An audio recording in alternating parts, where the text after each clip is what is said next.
Hello and welcome to PTP World. I'm Sana Maqbool with you in the debate. We're going to be taking a look at a number of stories today. The first is in reference to what is going on in the neighborhood with the elections in India coming along, and of course the pre-election activities already beginning. There is a lot of discussion with regards to what is happening in terms of a crackdown against opposition parties, and this is something that unfortunately has also registered into India's foreign relations, also including the US, whose earlier remarks with regards to the opposition leader's arrest is something which has sparked a lot of debate and controversy, and not only that, has also resulted in India summoning the Deputy Chief of Mission and talking about the kind of objections or protests that they have against the remarks by the US leadership, who maintains that it is calling for transparent, fair and legal proceedings against all of these issues, including the arrests against opposition leaders, and also with regards to freezing of accounts of the Congress party that of course are now going to impact the election campaigns of the party. So we're going to try and take a look at understanding what is going on ground and what exactly is the future course of action for such statements and the resulting, of course, dynamics between the US and India. Of course, the Indian side has also launched protests and talked about how the US and other countries need to respect the sovereignty of other nations and not interfere in the internal matters of the country. And they've also talked about how they have an independent judiciary in place, and this is exactly what's going on. But we're going to try and see what exactly is happening on the ground and explore these ideas further. In our next segment, we're going to take a look at the economic situation of Pakistan, with, of course, the PSX also hitting an all-time high, and this is a two-day record streak that has been going on. And a lot of the experts have pointed towards progress and developments that may have resulted in this indicator. Of course, there is also concern with regards to how we're going to proceed forward with the IMF and negotiate on the next program. And of course, there are other discussions and aspects with regards to inflation readings, which point towards a better scenario in the future and might as well also put down finally the interest rate as well. And of course, this is something we're all hoping for, but whether or not that is going to be the case and how sustainable will such positive developments be in the long term is what we're going to try and understand in our second segment of the show today. For this and more, as always, in the studios, I've been joined by senior analyst Farrukh Pitafi and Raja Faisal. And for our first segment, we've also been joined online by Dr. John Dayal, who's an Indian human rights activist, and Mr. Shailendra Singh, an international and defense strategic analyst. And it's been a while since I think both of you have been on our show, so it's a pleasure having you in the debate. I'll start with you, Mr. John Dayal, with reference to what has been going on recently. And of course, previously, we've also talked about how principally things happen pre-elections in India. But particularly when we talk about the recent developments against the Congress party and the kind of arrests that we have seen, and of course the way that now this is also getting international attention, what do you make of what is currently happening on the ground, and whether or not this was something that was expected? With the elections in India coming along, and of course the pre-election activities already.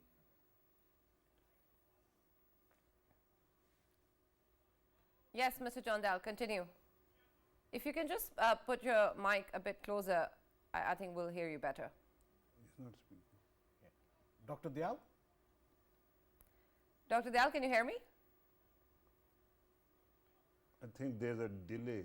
I think he might not be able to hear me. Mr. Shailendra Singh, can you hear me? I think unfortunately we're unable to connect with our online guests.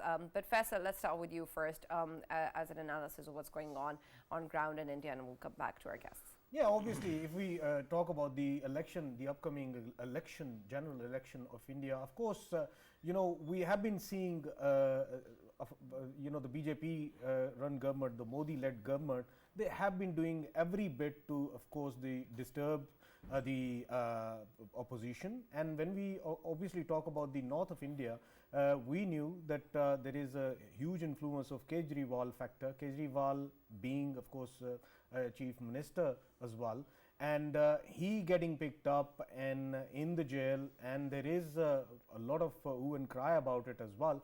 But this is being considered as a tactic, a pre-election tactic, in which of course they are making sure that anyone who is in the opposition of BJP, they will be taken to a sort of a corner, and they will be cornered like this. so that it's easier for BJP to win the election. Of course, Modi factor and BJP is doing these things to make sure that they don't have any opposition at all. And I think the kind of when we talk about the opposition taking opposition to a corner, we are seeing that the democratic world, the Western world, they are already having reservations on actions which are being taken by BJP government. And especially if we talk about the spokesperson of the White House, recently there was a statement coming from White House as well, which was not taken very well from India, and they summoned their senior diplomat, and they of course registered their protest as well in front of them. And now once more the statement is coming from the American side, in which of course they are continuously condemning the actions which are being taken by BJP government. This shows that Modi and BJP, they can go to any length to of course make sure that they are winning the election. We know that these kind of tactics they have been using against Congress as well, but if we talk about the South, of course they have been using the same tactics there as well. It is more of a very authoritative kind of stance which we are seeing by BJP right now, and there are reservations by the civil society as well within India, because the factor of secularism, it is missing in today's India, and of course it's more of a dictatorship which we are seeing on behalf of Prime Minister Modi and his BJP. Right. I believe our guests have joined us once again, Mr. John Dayal and Mr. Shailendra Singh. Can you hear me? Yes. Great. Welcome in the debate.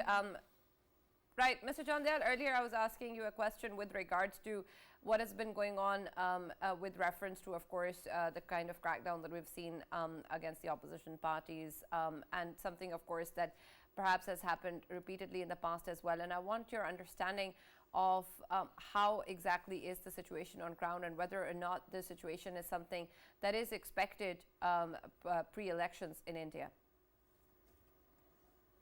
Expected till 2014, and 2014 was a very acrid, very vicious and communal campaign, but no patch at all on what's happening today. And 2019 was in fact comparatively almost mild, because religion played a big role. Mr. Modi's slogan was exactly the same, but nobody was arrested. It wasn't nothing on the field.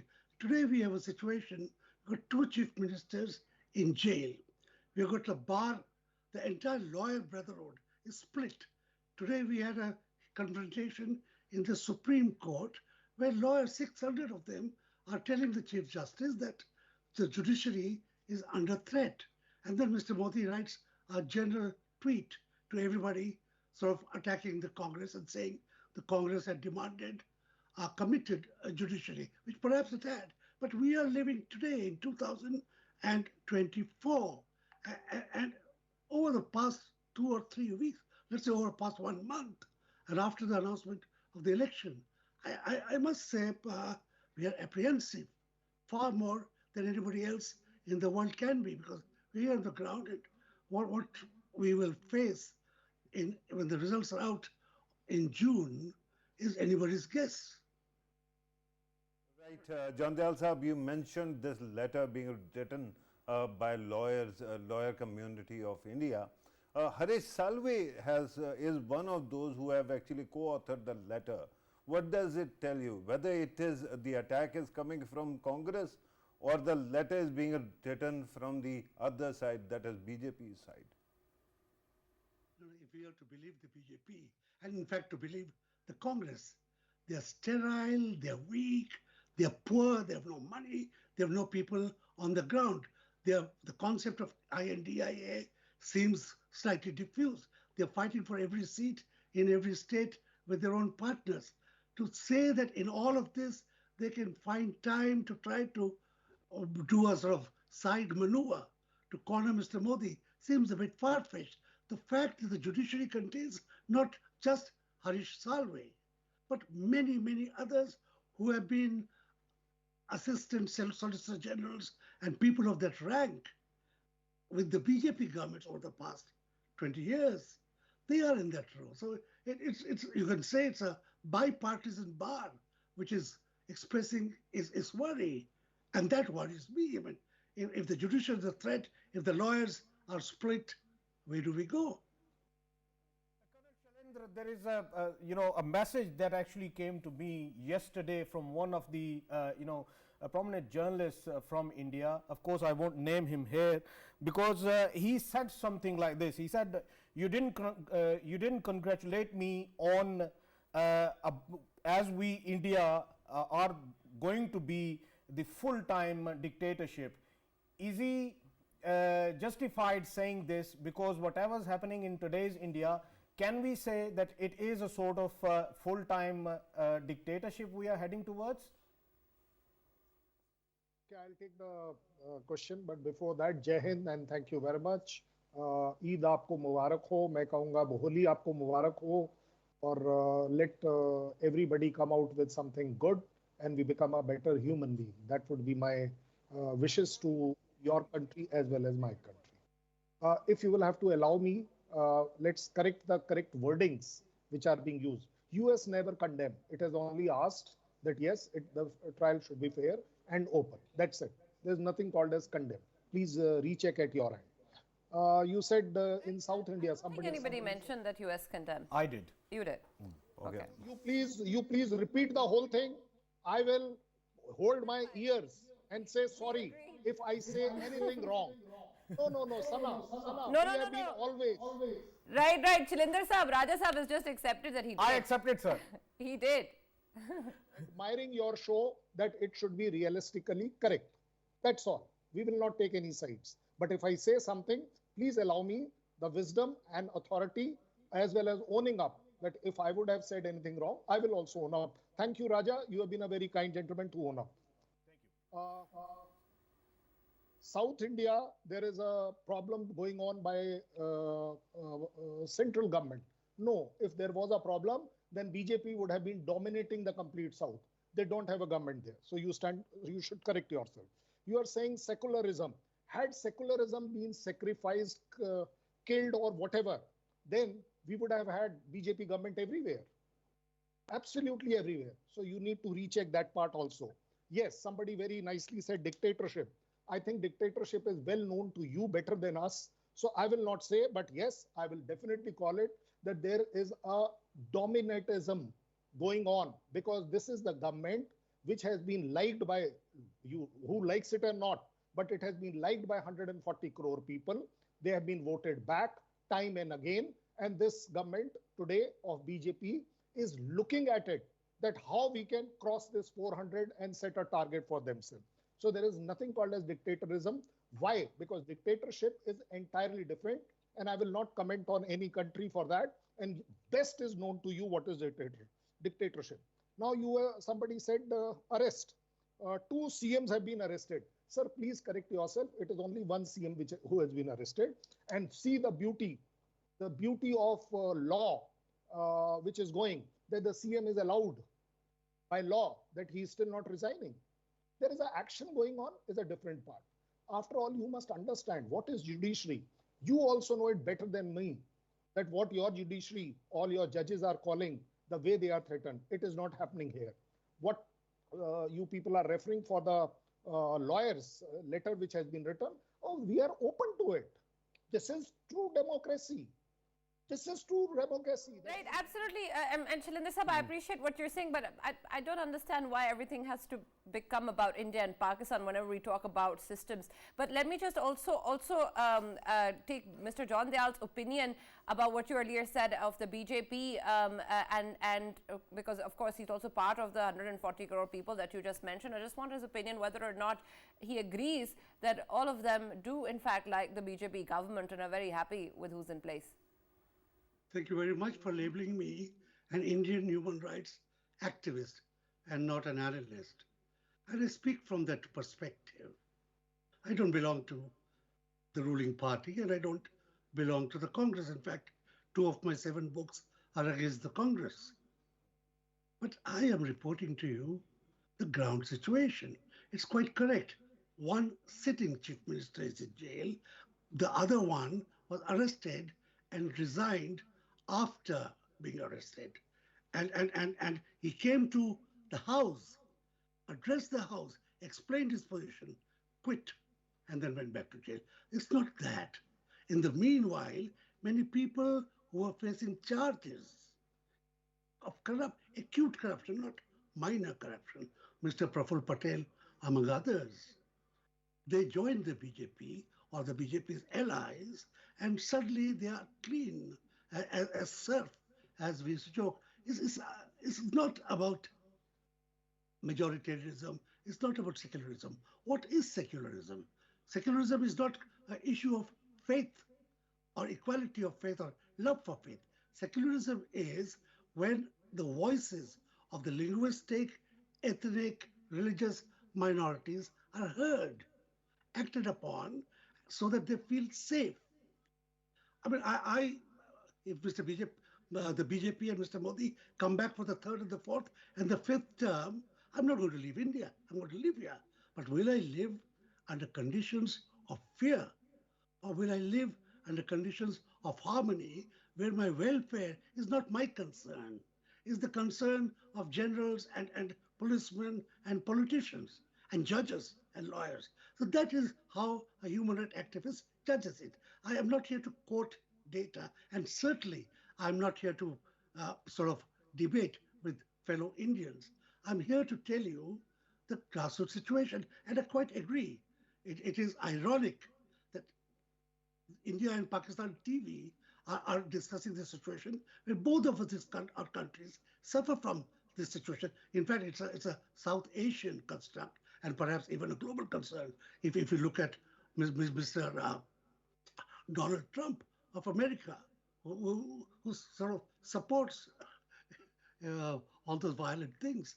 The point here, my dear friends, in India, and there is a sense of fear, not only among religious minorities, which means Muslims and Christians and Sikhs, but among common people.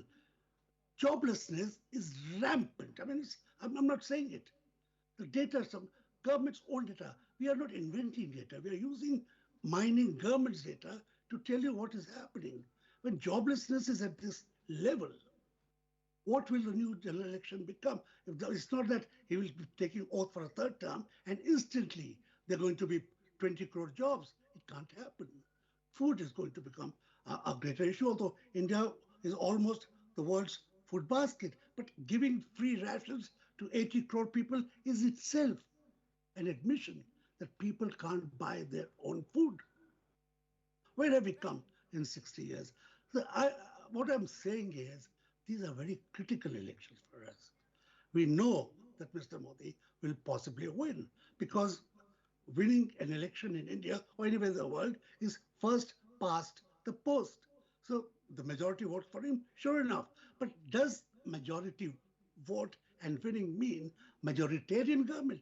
Then what happens? The minorities perpetually will suffer. And that is not a healthy ground for a democracy to survive.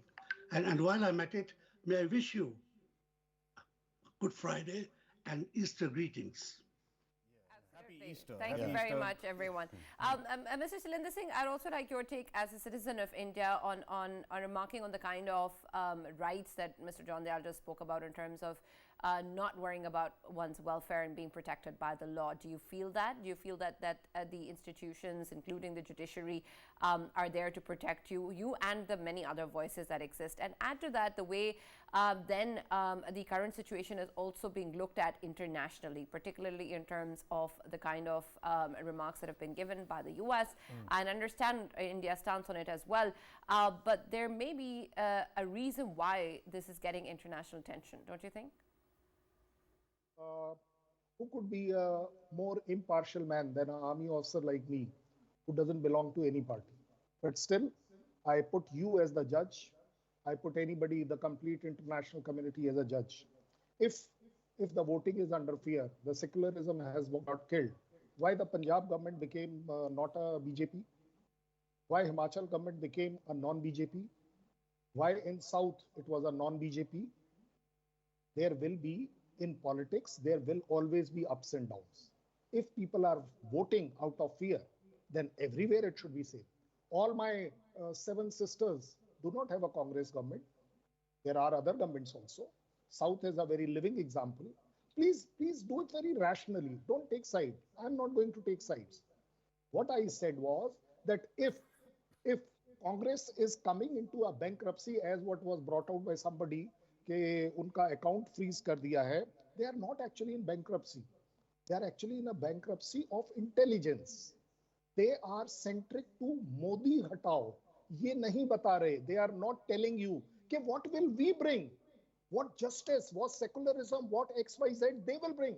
No, there is only one single aim, Modi hatao. And that is what 140 crore people are not liking. If I remove Modi, whom do I bring? We want to know that. And that is where public says, okay, it is a man who has brought us that economic development, who has taken us to Chand, who has taken us to all other places. We are finding it that the same US about whom you are saying, that they are respecting us like any hell. Why are they making a quad with me? Why everybody is putting an industry here? Because there is a hope. Somebody was saying, okay, yes, 80 crore people given. We can afford it.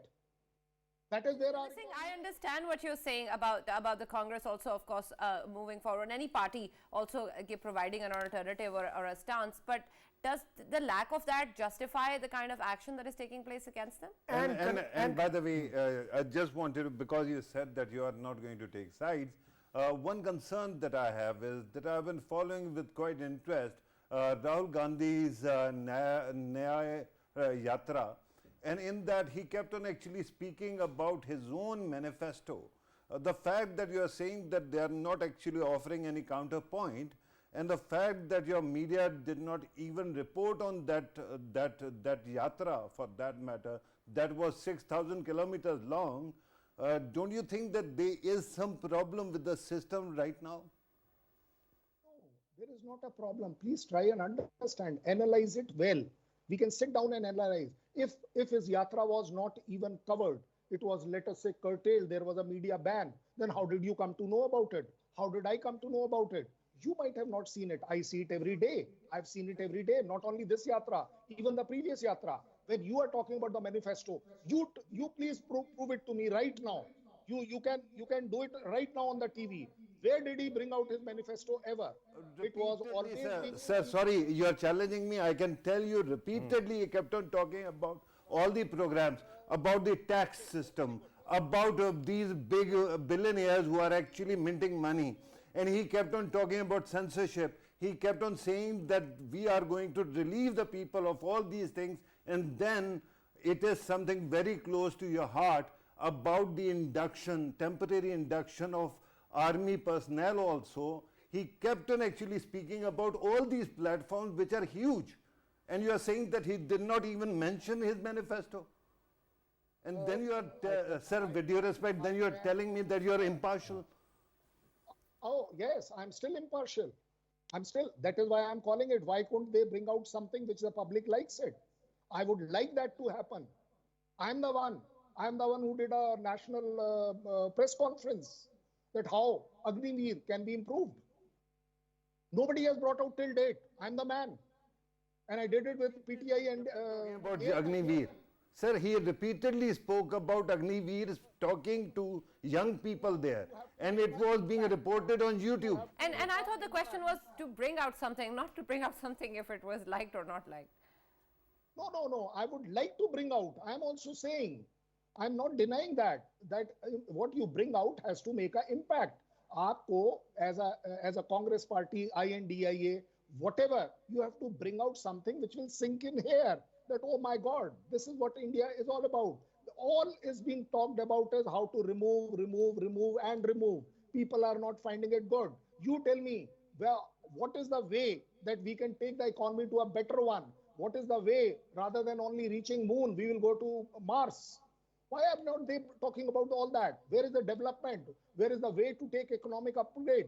140 crore people are today impressed if we have become the 5th largest. Mr. Shailendra Singh, let's move forward with the assumption or the acceptance of your opinion on this matter. But I want to still understand whether you think the actions against them are justified.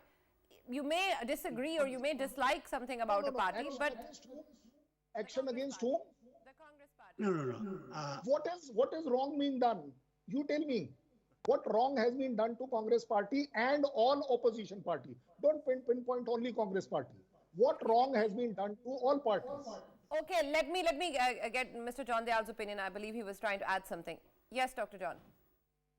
I know, Sanam, I would be loath to argue with any of the three analysts on this panel. I was just wondering to myself, as every Indian should. By the way, not every one of the voters votes for Mr. Modi. I, for instance, do not. So already there is one less. What I'm trying to wonder is some of the most corrupt Congress leaders of the past are now cleansed because they have joined the BJP. Is that a fact or is that not a fact? Going strictly by facts. But as I told you, I am not unbiased. I am biased in favor of the victim. I'm biased in favor of the poor. I'm biased in favor of the women, in favor of all the people who suffer. We are not feeding 80 crore people, that's 800 million people, free food because we are rich. We are feeding them because they are in abject poverty. If they could buy, I tell you as an old man, as a 76-year-old man, it would be against my ego, against my very self-interest, not to beg, not to get free food, but to earn 2 rupees and buy a plain dry roti. That is what mankind wants, to labor and earn their bread, not to be given in charity. That 80 crore have to be fed by the state is not magnanimity. It's a failure to empower them to buy food. And that is the concern.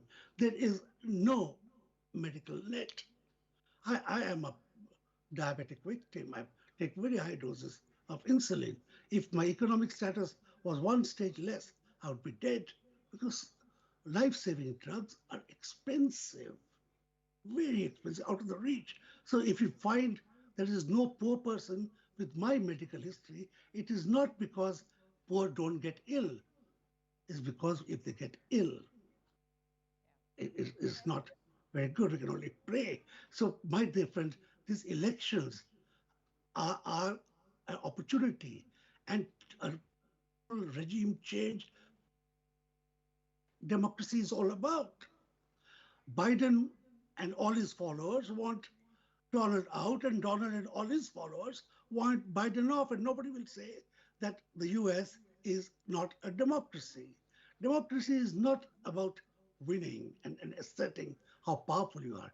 Democracy is taking the poorest of the poor with you.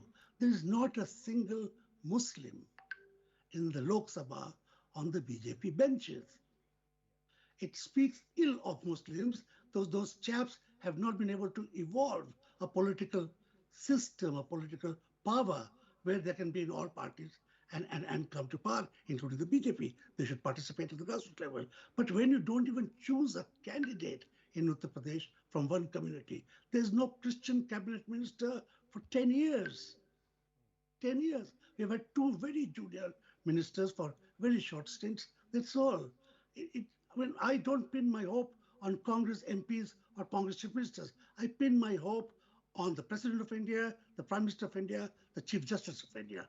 They have to tell me every day, every morning, John, you're safe. Your children and your grandchildren are safe. Your rights are safe as a human being. That is all I want. I don't want to win wars. I don't want medals on my chest. I want to survive as a human being with human dignity. No more, no less.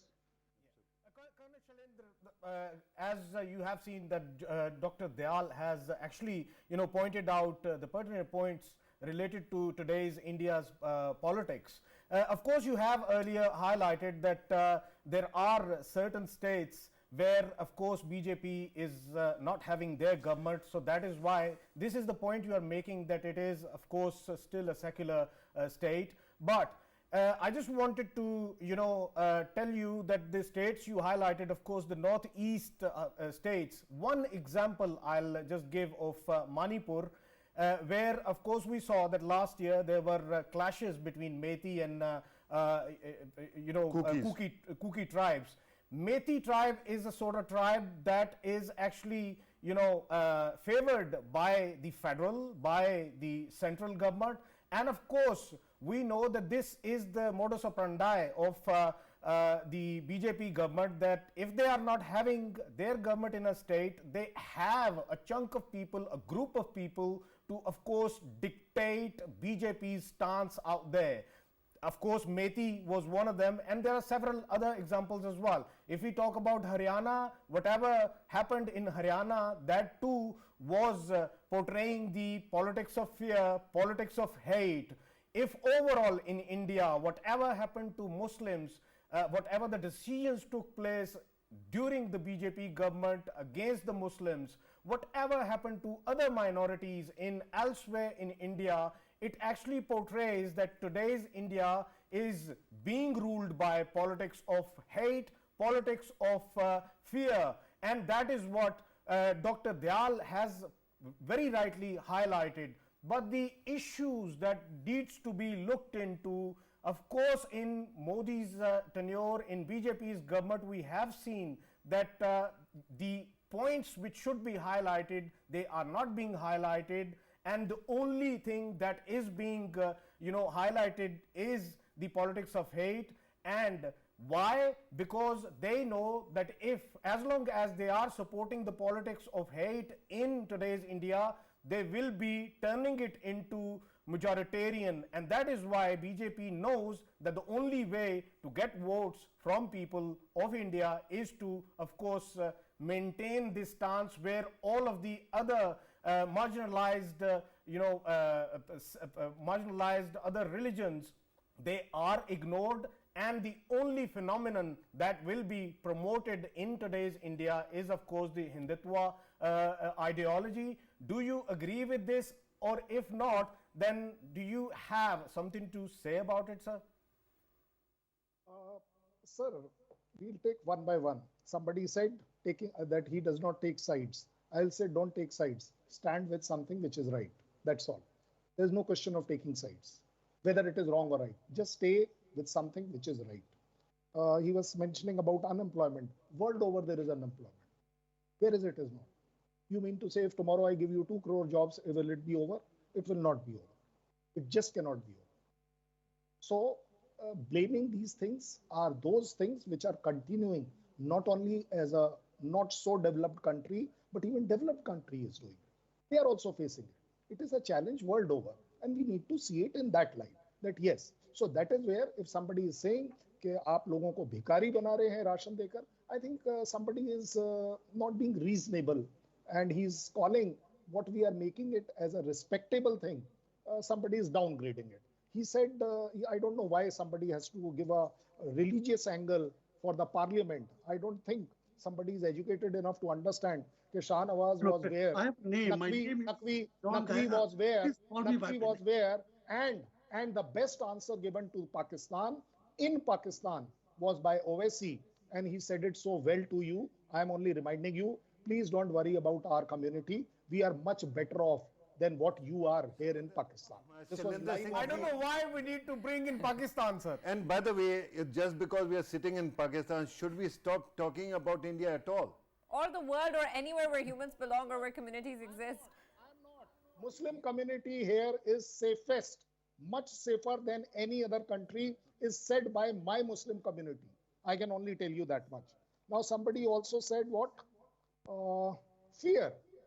Sir, I don't know. What do you call fear? We have to give a very specific example. The fear used to be there in a place where I live in, that is Uttar Pradesh, that we could not come out more than beyond 7 or 8 o'clock in the evening. Today, the nightlife of UP has changed. It has totally changed.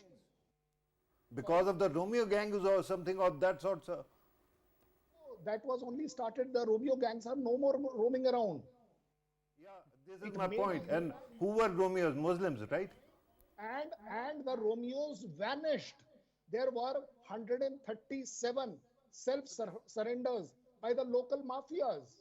Why? Because the rule of law, the policing. Muslims become mafias then, right? Again, अब आप Muslim ले आए ना. See your own character. I have just tried to answer somebody who said there is Reality in India. Muslims are a reality in India. We are going to talk about them. We are going to talk about Christians. You are entitled to talk about India, Hindus in Pakistan. Everyone can talk about everything. It is called a freedom of speech. Do you have an issue with that, sir? me and my Muslim brothers. You have no right to create that wedge and a sense of uncertainty which you people are bringing out. India will tell us how to censor ourselves. अगर parliament में मुस्लिम नहीं है तो somebody is blind. Somebody is blind. I can only. You are asking us to censor ourselves. Sorry. Are you asking us to censor ourselves? Why? Why should you? I am only protesting that don't question, sir. create this wedge. I am saying don't create this wedge of Muslim. A Muslim. question is not a wedge. There is- How is a no question a wedge, sir? Sir, do you deny the existence of Ghar Wapsi? That too is part of BJP's ideology, sir. Dharam Wapsi, I will answer that because this is happening in Jewar, which is about 17 kilometers from my house. I have known what it is. Please ask Raja Faisal, what is his religion originally? You ask anybody in Jewar area, these are all those people who are finding it so difficult that they converted and they are finding they are not accepted both the sides. I think you want to this convert is- back? This is good. This is of a course different never. trajectory that this is going to. But Dr. John, we're short of time. So, Dr. John, I believe you have a right to respond. First of all, I really want him to have just the one have a liner. couple of minutes. Colonel Shailendra, my ethnicity, of course, it is an Indian ethnicity. I'm a Rajput, but this doesn't mean that I'm not proud to be a Muslim. I'm an equally proud Muslim. Yes, so are those villages called. There are 17 of them. I am aware about that. I go What there. can I say? I am there. Shailendra Saab, let me just quickly go to Mr. John Dayal. I believe he has a right to respond. Yes, Dr. John. I live in the real world, and I thank you. For joining us. Thank you very much, Mr. Shailendra Singh, for being a part of the discussion as well. That's all that we have from this panel at the moment. But of course, Farrukh, you have some concluding remarks to give. Right, Sanam. I don't have a concluding remarks. I actually missed out on the comments earlier. So I'm going to actually make a comment.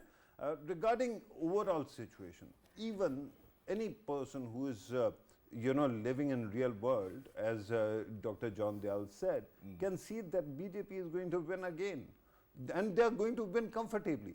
Why is it then that a party like BJP needs to actually persecute people on the eve of the elections? This is the biggest question, right? And that actually concerns me because at this time, if you look at Kejriwal's prosecution, there is a history to that case as well, and nobody can say that case should cease to exist. But the only problem is, one day you announce the elections, and the first phase actually begins with the places where Kejriwal is popular, and then you arrest him. What are you telling us? You are telling us that, okay, we are not going to let this man actually walk free till the time he loses the election. Otherwise, it is going to be a hostage situation. Right. Similarly, regarding Congress also, the question is not whether there was an investigation, even though if you have listened to Congress leaders, they will tell you that there is something fishy, and the way they were framed for an olden case, that is the thing that is there. But the point is, on the eve of elections, when electoral bond issue has exploded and people know how much money does the BJP have, at that time you actually deprive the other side of monies. So these are legitimate questions. Why do you need to make this ruckus? The only answer would be, ab ki baar 400 par. Because Congress, after assassination of Indira Gandhi, once actually secured more than 400 seats in the Lok Sabha. Because of that, they want to actually do the same. But why need that? You have the kind of majority, and you're going to expand that, obviously. Otherwise, I'm going to assume that there's something fishy going on, and because the media is in their control, because now social media is in their control, because then everything else, all mediums of expression are within their control. There is something going on the grounds, and they don't want us to know. Right. And then, amazingly, if we even talk about their issues, we are told, excuse me, you're Pakistani or you're a foreigner. Yeah. And because you have a unfortunate. patchy history, stay out of it. You have no right to speak. Amazing thing, right? Now you are censoring all over the world. BBC is deleting its videos because of you. Right. If that is happening, the question is, if you already know you are going to win, why do you feel the need to bully everybody? Because then somebody is going to assume that there is something going on. Yeah. And the problem with all these opaque systems, Sana, is that Soviet Union was thought to be very powerful till the day it crumbled. Yeah. If you create that facade of opaqueness, and remember, CAA was actually introduced, what happened? At that time, protests were there. People were picked up. And today, now they have applied CAA, and there is no reaction. Ladakh is protesting today. Wrestlers were protesting earlier. Metis and cookies were, protesting. But media does not even want to report that. If that is the state of affairs, are we not within reason to ask whether you are still a democracy, even though you have an electoral system, but then you just came from Putin's elections. Navalny died before that. Right. The world is not going to accept it as a legitimate election, whether you do or not. So if India has actually resorted to that, what have you become? Right? This is the question. Absolutely. And this is, of course, something that we hope that they're able to understand as well, and we have better discussions moving forward too. Look very quickly on the economic front in Pakistan as well. We've seen the PSX hit a record high, and we've earlier also talked about how the situation is improving, especially with regards to moving forward with the IMF after the end of the SBA, and other aspects with regards to the inflation reading also improving and pointing towards better times ahead. And we can only hope that this actually does result in something better, and we'll be talking about this in further detail in upcoming shows as well. But that's all that we have time for today. Thank you, Farrukh, and thank you, Faisal, for joining us and being part of the discussion. We'll now see you tomorrow.